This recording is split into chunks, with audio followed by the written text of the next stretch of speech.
34 বছরের প্রফেসর উজান চৌধুরী কিনা বিয়ে করলো 17 বছরের একটা বাচ্চা মেয়েকে। পৃথিবীতে কি মেয়ের এতই অভাব পড়েছিল যে শেষে হাঁটুর বয়সী মেয়েকে বিয়ে করতে হলো?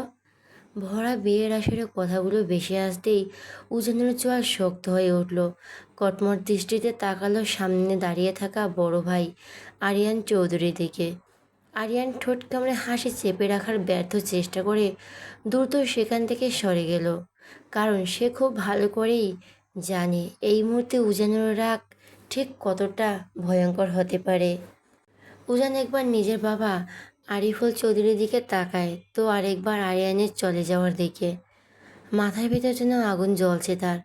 গত 7-8 বছর ধরে মানুষটা তাকে বিয়ে করানোর জন্য উঠে পড়ে লেগেছিল, কিন্তু উজান বিয়ে শব্দটা সহ্যই করতে পারতো না। এক পর্যায়ে সে দেশ ছেড়ে ইউএসএ চলে যায়, আর তারপর সেখানে নিজের কেরিয়ার গড়ে তোলে।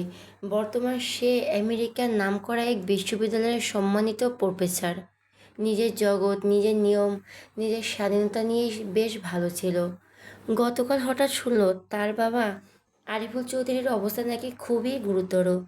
খবরটা শোনার পর আর এক মুহূর্ত দেরি করেনি উজান। দীর্ঘ 6 বছর পর নিজের জন্মভূমিতে পা রাখে সে, কিন্তু দেশে ফিরতে বুঝলো এখানে তার জন্য অন্য কিছু অপেক্ষা করছিল। অসুস্থ বাবাকে সামনে নিয়ে আবেগী দেখিয়ে এক প্রকার ব্ল্যাকমেল করে আরিফুল চৌধুরী আর আরিয়ান তাকে বিয়ের আসরে বসিয়ে দিয়েছে। উজান চায়নি বিয়ে করতে, কিন্তু বাবার হুইল চেয়ারে বসা অসহায় মুখটা দেখে না বলার সাহস হয়নি তার। কে জানতো সেই অসুস্থতা ছিল সাজানো নাটক। হঠাৎই কানের পাশে ফুল ভলিউমে বেজে উঠল।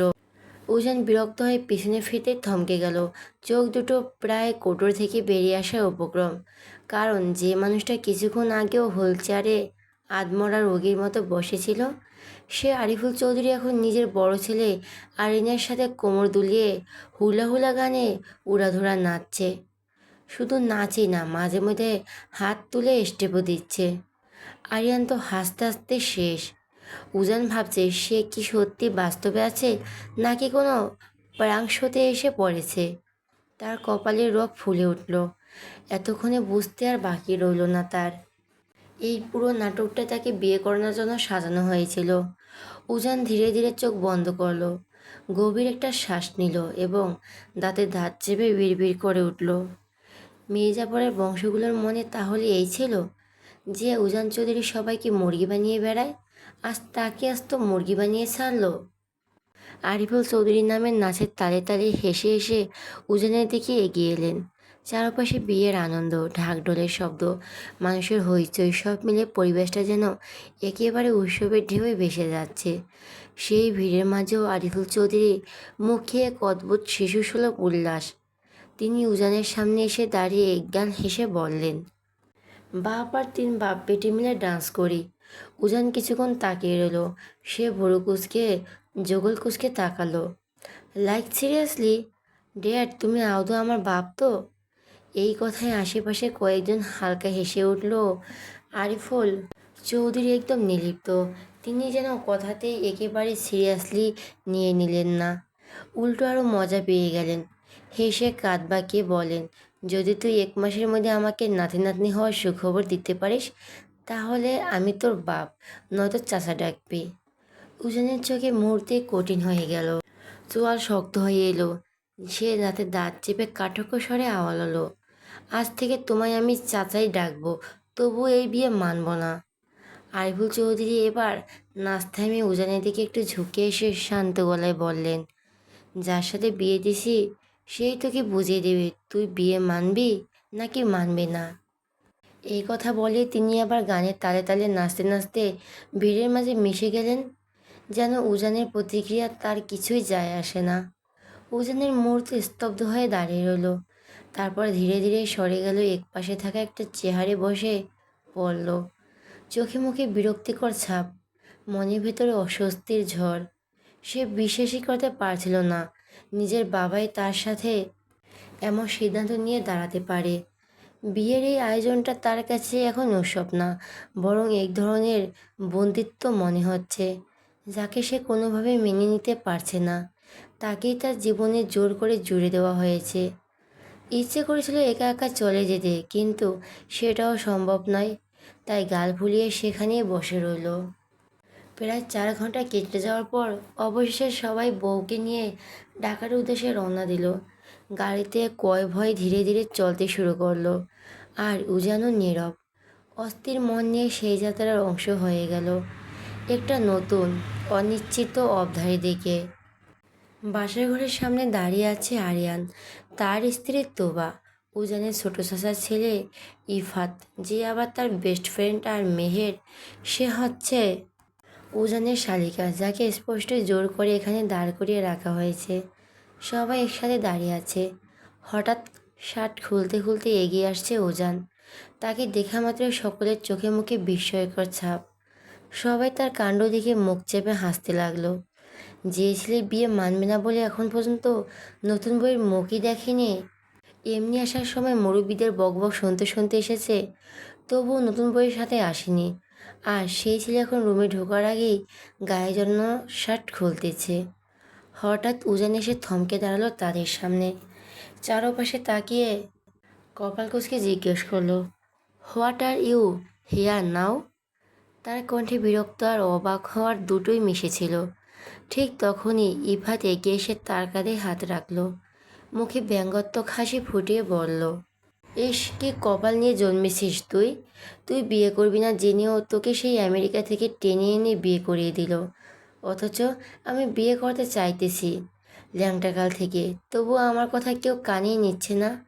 তা দোস্ত, ভাবি দেখতে কেমন? প্রথম দেখায় নিশ্চয়ই ভালোবেসে ফেলেছিস। উড়ান চোখ ছোট করে তাকালো, বিরক্তির সুরে আওড়ালো, আই হেট লাভ। ভালোবাসা বলে আমার লাইফে কোনো ওয়ার্ড নেই। আর সবাই এখানে দাঁড়িয়ে থাকার মানে কি? সরো ফ্রম দ্য ডোর, আমি রুমে যাব। তখনই তোমার মুচকি হেসে একটু এগিয়ে এসে বলল, ভাই মানলাম তোমার লাইফে লাভ বলে কোনো ওয়ার্ড নেই, কিন্তু বাসর ঘরে ঢোকার আগে শার্ট খুলতেছো কেন? সাথে সাথে পুরো জায়গাটা হো হো করে হেসে উঠল। আরিয়ান হেসে হেসে বলতে লাগলো, কেন আবার? যাতে বেশি টাইম ওয়েস্ট না হয়, তাই না ভাই? তবে যাই হোক, তুই এখন আমাদের 70,000 টাকা দে। উজান ভুরু উঁচু করে তাকালো। হোয়াই? ঢং বাদ দে। বাসার ঘরে যাওয়ার এন্ট্রি ফি হিসাবে 70,000 টাকা না দিলে ঢুকতে দিব না। উজান অবাক হয়ে গেল। সিরিয়াসলি? যে বিয়ে আমি মানি না, তার আবার টাকা কিসের? উল্টো তোমরা আমাকে টাকা দাও। ইফাত সঙ্গে সঙ্গে আরিয়ানের দিকে তাকেই চিৎকার করে উঠল, দেখছো ভাই, দেখছো তোমার প্রফেসর ভাই কোন লেভেলের কিপ্টে? বাসা ঘরে যেতে চায় অথচ টাকা দিতে চায় না। ভাবি তুমি তো কিছু বলো। তারপর সে নাক সিটকে বলো, মোটে 70,000 চেয়েছি, সেটাও ভাগ করলে 10,000 করে পড়বে কিনা সন্দেহ। সামনে ঈদও আছে, গার্লফ্রেন্ডের শপিং করাতে হবে। মোটে 60টা গার্লফ্রেন্ড আমার।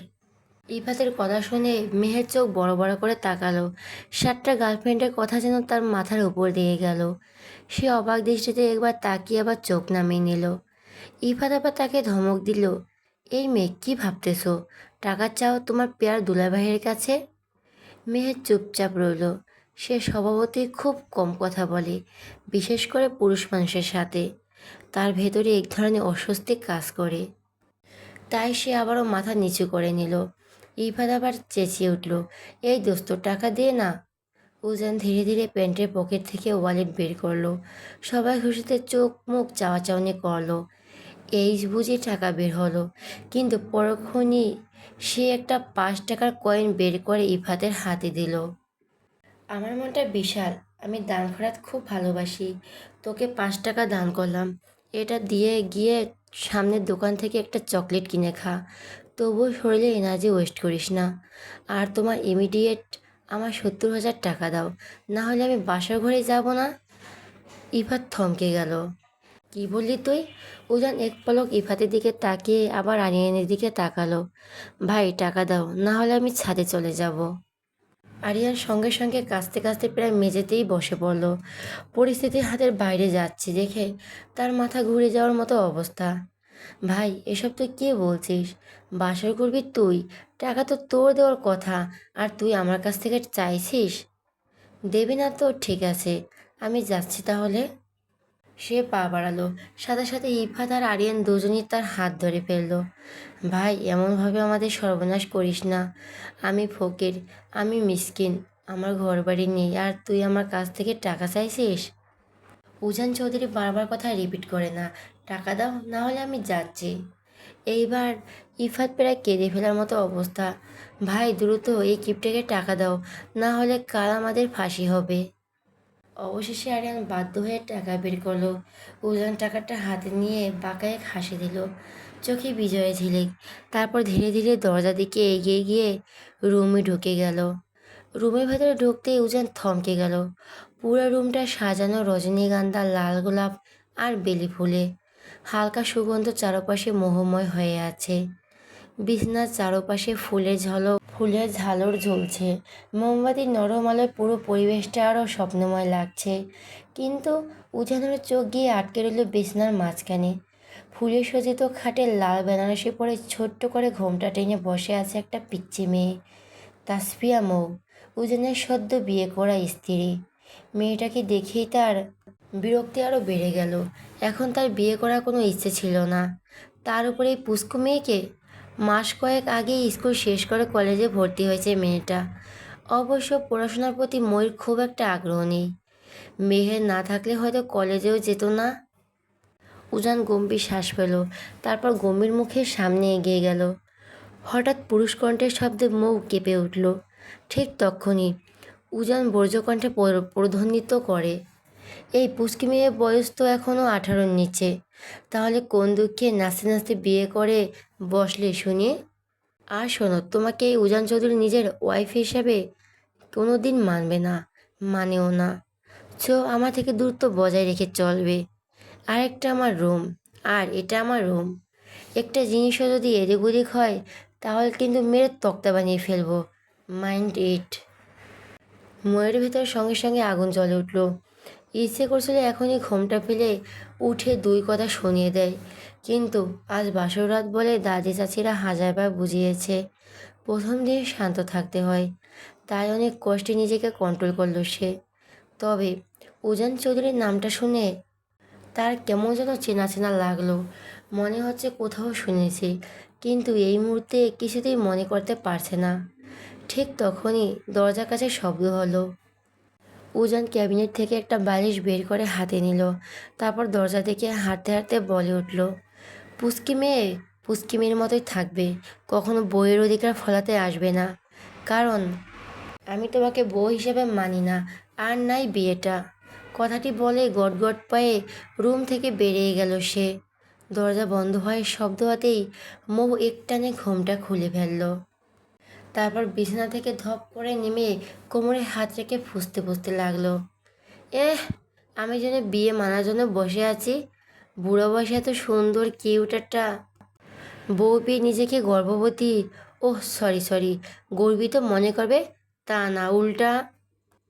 এহ আমি যেন বিয়ে মানার জন্য বসে আছি।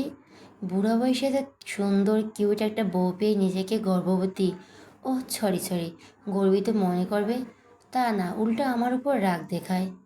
রাগটা যাক, তারপর তোকে বোঝাবো বউ কাকে বলে আর কত প্রকার।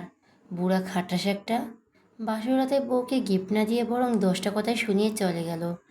গিফটের জন্য তো বিয়ে করতে রাজি হয়েছিলাম, গিফটে যদি না দেয় তাহলে সেটার বিয়ে করে লাভটা কি হলো? সঙ্গে সঙ্গে নিজের জিভে কামড় দিল মুখটা তার বড্ড বেপরোয়া, যখন তখন পেটে যা আসে মুখে বলে ফেলে। আবারও গুটিসুটি মেয়ে বিছানায় গিয়ে কম্পিউটার মুড়ি দিয়ে শুয়ে পড়ল। দীর্ঘ সময় ধরে এপাশ ওপাশ করল। বিছানার চাদর খামচে ধরল, বালিশটা উল্টে পাল্টে নিল, কিন্তু চোখে কিছুতেই ঘুম ধরা দিল না। বিরক্ত হয়ে আবারও উঠে বসলো মৌ। এবার দুহাত দিয়ে শক্ত করে পেটটা চেপে ধরল সে। প্রচণ্ড খিদে পেয়েছে। খিদের চোটে পেটের ভেতর যেন 1 ডজন ইঁদুর কুস্তে কুস্তি করছে। সকাল থেকে রাগে, অভিমানে আর জেদের বসে দানাপাটি কিচ্ছু মুখে তোলেনি। নিজের জেদ এখন নিজের পেটের উপর এসে বোমা মতো ফেটেছে। ক্ষুদ্রাত বাঘিনীর মতো পুরো রুমে এদিক ওদিক পাইচারি করলো মৌ। তেষ্টা মেটাতে এক নাগাড়ে 2 গ্লাস পানিও গিলে ফেলল, তবুও পেটের ভেতরের খিদের আগুন বিন্দুমাত্র কমল না। উজানের মা কয়েকবার সাদাসাদি করেছিলেন খাওয়ার জন্য, কিন্তু মৌ তখন কায়দা দেখাতে গিয়ে মুখ বাঁকিয়ে বলেছিল, আমার খিদে নেই। এখন সে কায়দায় 12টা বেজে গেছে। অবশেষে আর সহ্য করতে না পেরে পেটের দায়ে চোরের মতো চুপি চুপি নিজের রুমের দরজাটা খুলল সে। করিডোরে এদিক ওদিক তাকিয়ে দেখল মৌ, কাউকে চোখে পড়ল না। ব্যাস, আর পায় কে? খুশিতে ডকমক হয়ে নাচতে নাচতে সিঁড়ি দিয়ে নামতে লাগলো সে। দুইবার পায়ের সাথে জড়িয়ে হোঁচট খেতে খেতেও কোনো রকম দেওয়াল ধরে বেঁচে গেল। ড্রয়িং রুমে এসে থমকে দাঁড়ালো সে। চারদিক এদিক ওদিক নিঝুম, সবাই গভীর ঘুমে আচ্ছন্ন। পরিবেশ অনুকূলে দেখে মৌ নিজের মনে ফিসফিসি করে বিড়বিড় করে উঠল, যা শালি, শ্বশুরবাড়ি পা দিতে না দিতেই চোরের মতো মাঝরাতে রান্নাঘরে হানা দিচ্ছিস? ছি ছি। এই না না, আমি চুরি একদমই করছি না। এই বাড়িটা কার? আমার শ্বশুরের। আর শ্বশুরের বাড়ি মানে তো এটা আমারও বাড়ি। সেই হিসাবে মাঝরাতে রান্নাঘরে ওলটপালট করে সব খেয়ে ফেলার পূর্ণ অধিকার আমার আছে। মৌ, তুই আজ বেশি বেশি করে খা। পারলে তোর ওই খিটখিটে খড়খড়ে জামাইটার মাথাটাও চিবিয়ে খেয়ে ফেল।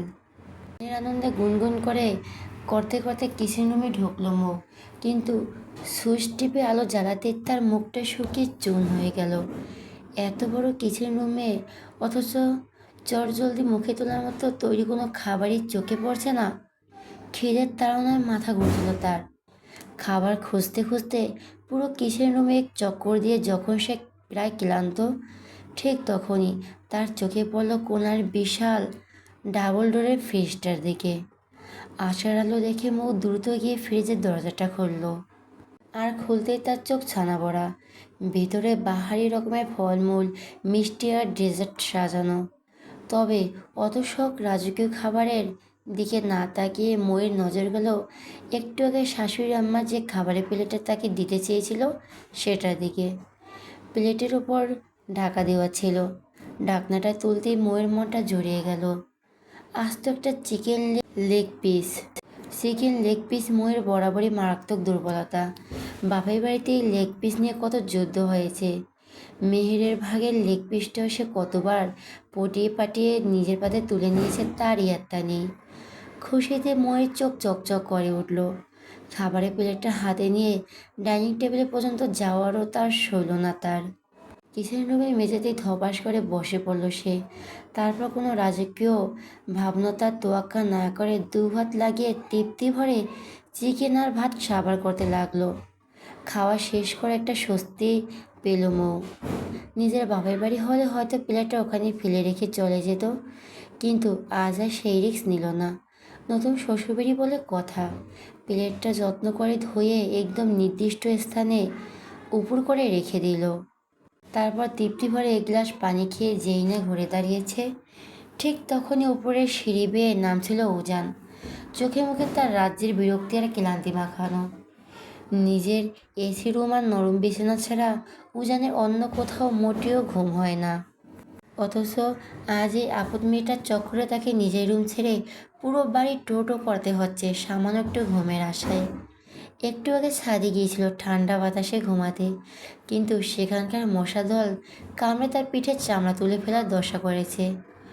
অতিষ্ঠ হয়ে শেষমেশ ড্রয়িং রুমের সোফাটায় ঘুমানোর উদ্দেশ্য নিয়ে নিচে নামছিল সে। হঠাৎই কিচেন রুমের দরজাটা খোলার দিকে তাকিয়েছে উজানের পা দুটো জমে গেল। আবছা আলো আধারিতে দেখা যাচ্ছে একটা ছায়া মানব দাঁড়িয়ে আছে, যে পুরো কিচেন রুম জুড়ে সন্দেহজনকভাবে ঘুরে বেড়াচ্ছে। মাঝরাতে বিশাল বাড়িতে চোর ঢোকার আশঙ্কার উজানেরও গায়ের লোম খাড়া হয়ে গেল। চোরকে সাইজ করার জন্য সে নিজের ভেতরে সবটুকু সাহস সঞ্চয় করলো। তারপর পা টিপে টিপে বিড়ালের মতো নিঃশব্দে কিচেন রুমের দিকে এগোতে লাগলো। মনে মনে উজান আওড়ালো, উজান চৌধুরীর বাসায় চুরি? এত বড় সাহস! দাঁড়া বেটা, চোর, আজ তোর একদিন কি আমার কয়দিন লাগে, তোকে আজ মেয়ের তক্তা বানাবো। উজান আর এক মুহূর্তের সময় নষ্ট না করে পেছন থেকে আচমকা ঝাঁপিয়ে পড়ল। মৌ কিছু বুঝে ওঠার আগেই উজান তার শক্ত হাত দিয়ে ময়ের মুখ চেপে ধরল। আকস্মিক হামলায় ময়ের জান প্রাণ কবজ হওয়ার দশা। সে দু হাত পা ছুঁড়ে জান প্রাণ দিয়ে ছটপট করতে লাগলো, কিন্তু জিমনেশিয়ানে যাওয়া উজানের পেশিবলের হাতের শক্তির কাছে সে নিছক এক পুতুল। মৌ নিজের মুখটা ছাড়ানোর জন্য উন্মাদের মতো মাথা ঝাঁকাতে লাগলো, কিন্তু মুখ চাপা থাকায় শুধু অস্পষ্ট গোংরানির শব্দ বের হলো। উম উম উজান রেগে মেগে দাঁতে দাঁত চেপে ফিসফিসিয়ে আওড়ালো, চোরের বাচ্চা চোর! তোর এত বড় কলিজা যে তুই উজান চৌধুরীর ড্রয়িং রুমে পার হয়ে সোজা কিচেন রুমে চুরি করতে এসেছিস? আজ তোকে মেরে তক্তা বানিয়ে ফেলবো। ইফাত, ভাইয়া, কই তোমরা?